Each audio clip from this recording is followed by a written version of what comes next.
Viral बड़ा बड़ा चीज है भैया।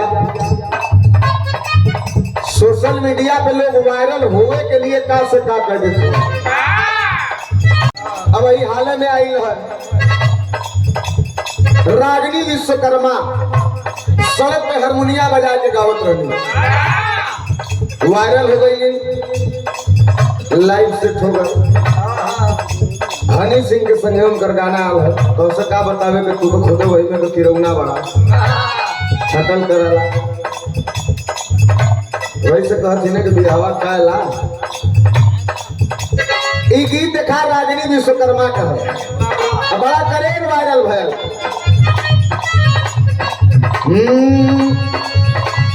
दीदिया का देवरा चलौले बड़े नजरी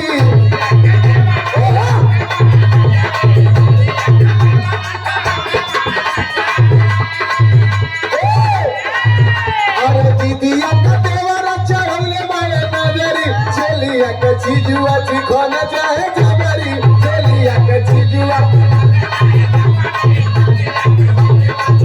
बोलिया के चीजुआ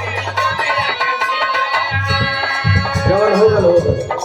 हनी सिंह करे रे हनी सिंह का बड़ा करे वायरल होता, लेकिन एक रेप सॉन्ग हमारे गुरुजी भी बोले होंगे, सुने हुआ कि ना सुने हुआ गुरुजी का रैप सॉन्ग यार नहीं भैया देखा थोड़ा हम कम पढ़ल लिखल है ऐसे हमने जो कि जबान तनी आगे पीछे हो जाला रैप के रेप बोल देहिला तो हम राम के गुरुजी ना है हाँ खानदान का है जा राम के गुरुजी का अब लेके चलब ना तो ये दुनिया जो हुआ एक महीना को वही है दूसर के महीना के है तो अब राम जो हो गया आराम से घरे रहा तो ये पंचर का साइकिल का दुकान खोले को हाँ पंचर का साइकिल का दुकान ही बनारस भैया जवन बोल दिली हो गया ये दुकान खुली साइकिलों का खुली पंचरों का खुली और पंचर का साइकिल का दुकान मतलब कबाड़ी वाला यार तो हमारा बनारसी भाषा काहे कौआ झामर करत हुआ बड़ा बढ़िया गीत सुन रहा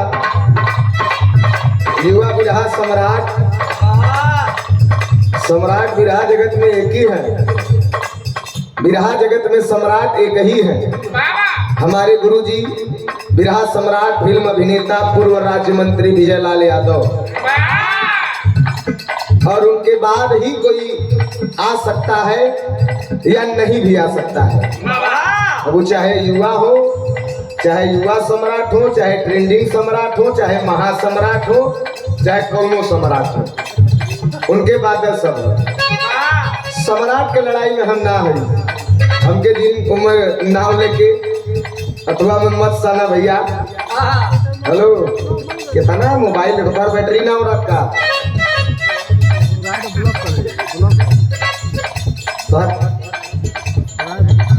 ऐसे कि हमारी बात ना सुनत हो ना भगवान करे तो मोबाइल चोरी हो जाए, कहीं गिर के ऊपर डिस्प्ले फूट जाए।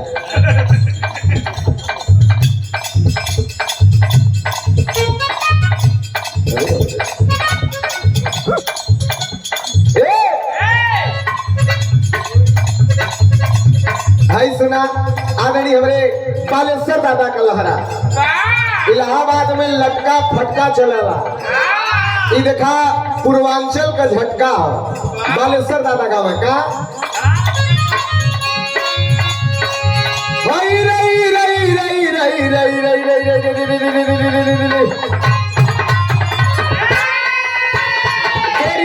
तुम्हारी चोली तुम्हारी चोली खोली कहीं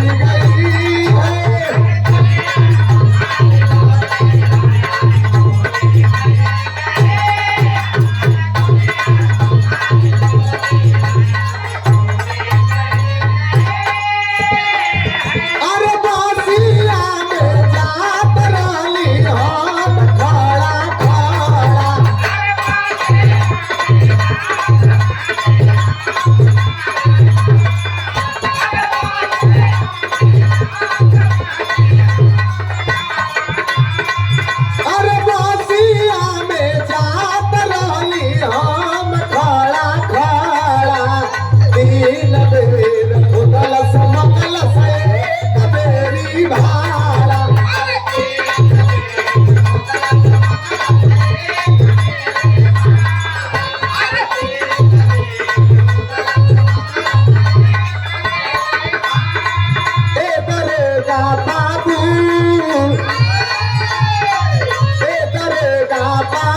ले